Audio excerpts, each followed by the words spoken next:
حضرت ابوبکر رضی اللہ تعالیٰ عنہ فرماتے ہیں کہ جب یہ دو گناہ آپ صلی اللہ علیہ وسلم نے بیان فرمائے تو آپ صلی اللہ علیہ وسلم بیٹھے ہوئے تھے، ٹیک لگا کر بیٹھے ہوئے تھے.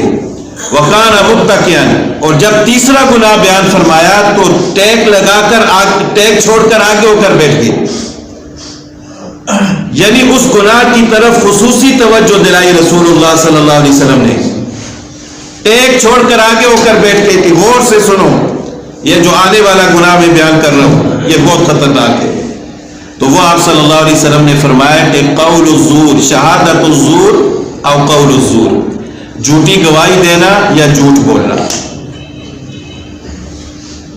پیسوں کی خاطر عدالت میں جا کر کسی کے حق میں جھوٹی گواہی دینا یا کسی کے خلاف جھوٹی گواہی دینا یا اس کے علاوہ جھوٹ بولنا، اس کی طرف رسول اللہ صلی اللہ علیہ وسلم نے صحابہ کرام کو خصوصی طور پر متوجہ فرمایا کہ غور سے سن لو.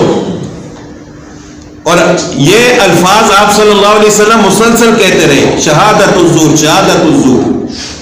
حضرت ابوبکر رضی اللہ تعالیٰ عنہ فرماتے ہیں کہ آپ صلی اللہ علیہ وسلم نے اتنی دفعہ یہ الفاظ کہے کہ ہم یہ چاہتے تھے کہ کاش آپ صلی اللہ علیہ وسلم خاموش ہو جائیں. یہ اتنا بڑا گناہ ہے، کیونکہ جب آپ کسی کے حق میں یا کسی کے خلاف جھوٹی گواہی دیں گے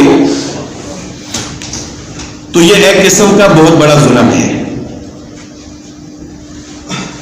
تو آپ ایک تو جھوٹ بول رہے ہیں اور دوسروں پر ظلم بھی کر رہے ہیں. پھر تیسرا، بعض اوقات لوگ پیسے دے کر جھوٹی شہادت دیتے ہیں، تو یہ اور ایک بڑا گناہ ہے کہ ساتھ آپ رشوت بھی لے رہے ہیں.